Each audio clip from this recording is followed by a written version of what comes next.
Hello students, welcome to the online tutorial for Vidyavan Higher Secondary School. Today this video is for class 12 science. I'll start with the second part of the heredity and variation. Okay, so let's not waste the time and let's get started with the chapter heredity and variation. So now we will start with the dihybrid cross in Drosophila. Okay. What are the characters we have taken? We have taken long wing and red eye as a dominant character and vestigial wing and pink eye as the recessive character. Okay. So P generation for dominant character all are capital letters and for recessive character all are small letters. Okay. So P generation, dominant and recessive are being crossed. Gametes are coming out 1V, 1G and 1P. And over here again 1V, 1G, 1P and over here same. The gametes are coming out V, G, P and again small g, small v and P. Now in the F1 generation what will happen? One of these gametes will combine with another one of this side and same with this one. That this one will combine with the other one. So what we are getting? Capital V, capital G, small v, small g, capital P, small p. Similarly I get this one like this. Okay. Now till the F1 generation we have got. Now we will take out the all possible combinations of the gamete from the F1 generations. You see, capital V, capital G, capital P, four type of combinations we can get. One of this is this, another one is capital V, capital G, small p. Third one is the small v, small g, capital P, and the fourth one is the small v, small g, small p. Similarly, fourth type of combinations will also come from this side. Now we will form the checkerboard. Now see in the checkerboard what we will do. We will just cross with all these things. So first one capital V, capital V, capital G, capital G, capital P, capital P. Next is capital V, capital V, capital G, capital G, capital P, small p. Next is that capital V, small v, capital G, small g, capital P, capital P. Next is capital V, small v, capital G, small g, capital P, small p. Okay. Next, this line. Capital V, capital V, capital G, capital G, capital P, small p. Next, this one. Capital V, capital V, capital G, small p, small p. Next, this one. Capital V, small v, capital G, small g, capital P, small p. Next this one, capital V, small v, capital G, small g, small p, small p. Next this one, capital V, capital G, small v,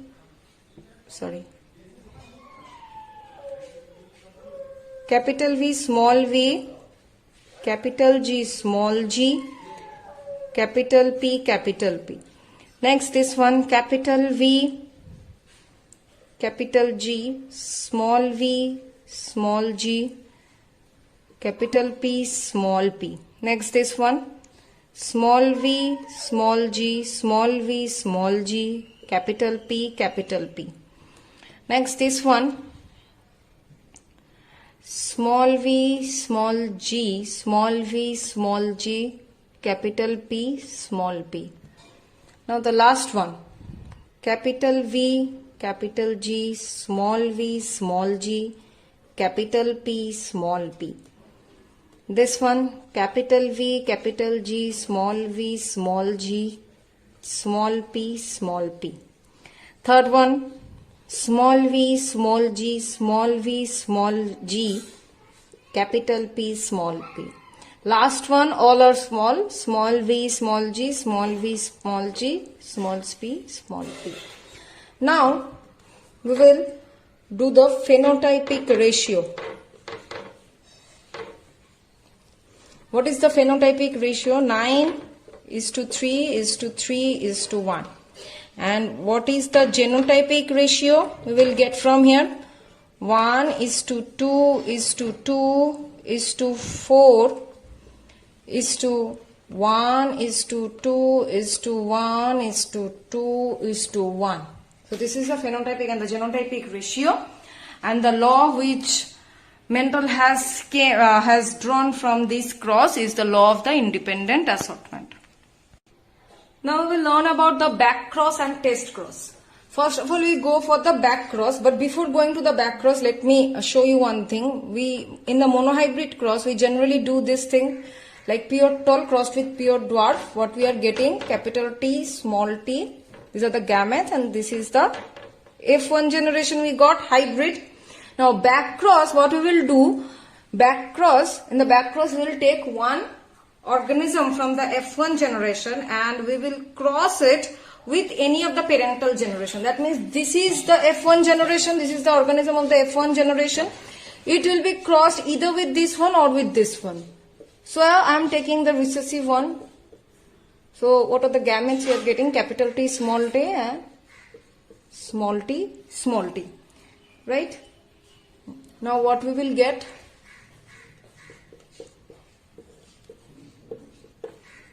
So we are getting the answers from where we have started only. See, this is only got repeated. This means that yes, our cross is correct. What we have done over here, this cross is correct. This is the back cross.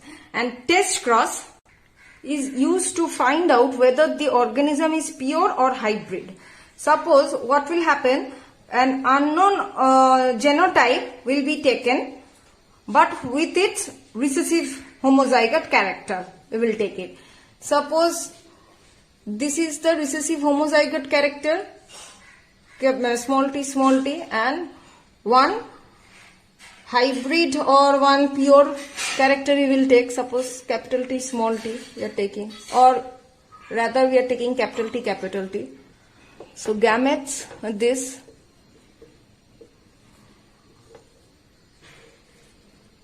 Capital T, small t, capital T, small t. Okay, so we can understand that yes, we are getting these answers. Okay, it is generally used to find out whether the organism is homozygous or hybrid. See, it is hybrid. Okay. Now we will learn about the incomplete dominance. What is incomplete dominance? Where the dominating character is not completely dominating the recessive one. So in this case of incomplete dominance, the example is Mirabilis jalapa. What happened? A pure red colored flower will be crossed with pure white colored flower. Okay, now the gametes, capital R, small r. Now it will cross and it will form the F1 generation. Okay, now what will happen? The checkerboard, we will see.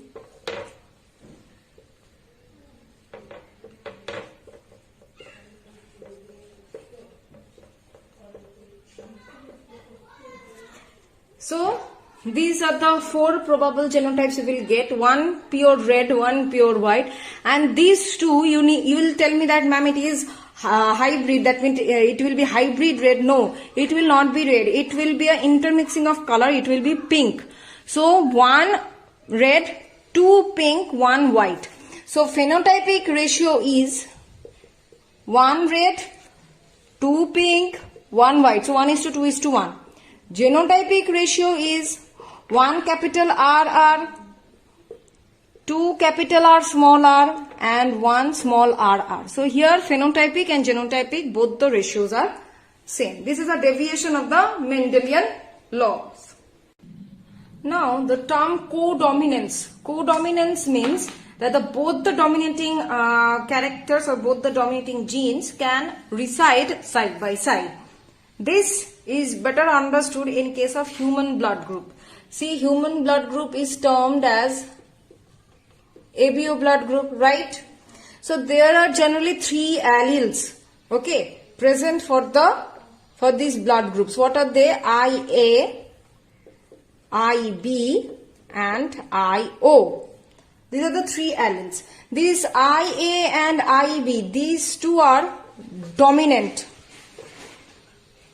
Okay, and this IO is the recessive one. So when IA and IA, when two IA are there, what will be the blood group? It will be A blood group. when IB and IB will be there, what will be the blood group? Blood group is B. But when there is IA and IB, what will be the blood group? Blood group AB. See, both are dominating and they cannot they cannot suppress each other. So they are expressing themselves simultaneously with each other. This is the codominance. Now there is IA and IO. Then what will be the blood group? That will be also A.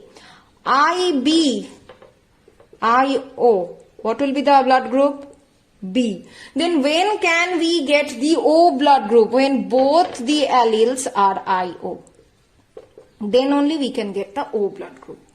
So this is the phenomena of codominance. Next is that multiple allele. Now what is allele? Allele are the two contrasting pair of gene present in a single chromosome. Now what is multiple allele? When that particular chromosome containing more than two alleles, that means 3 or 4 alleles it is having, and those 3 or 4 alleles actually express one phenotype of a particular species in that particular environment, that is termed as the multiple allele. Like one of the example is human blood group. As I have told you just now that IA, IB and IO, these are the 3 alleles. 3 different alleles present on a particular chromosome. Okay, and these 3 alleles actually code for the blood group of the human. So it is an example of multiple allele. That means more than 2 alleles present in a particular chromosome but express one particular character of the organism. It is termed as the multiple allele.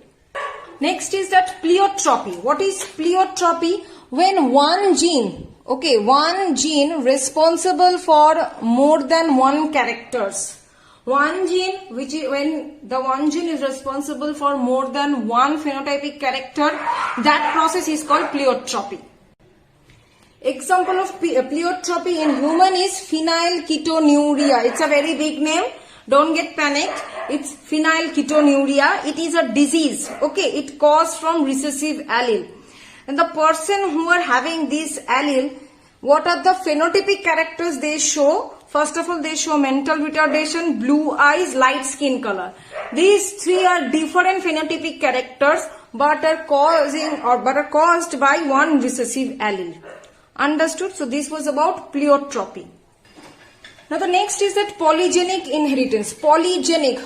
Poly means what? Many. Many gene.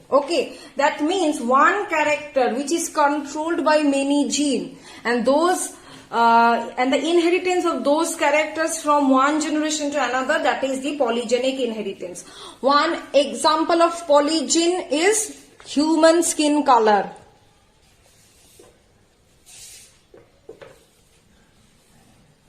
We are having, see, capital A, capital B and capital C. These are the dominant character for dark colored skin.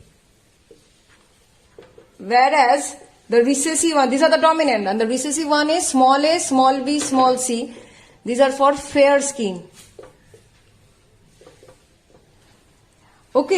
So many genes. See, there are 3 types of gene controlling the human skin color. So this is the polygenic inheritance. Example is human skin color. Understood? So I am keeping my video for today till this much. I will go on with the chapter in the next video. Thank you.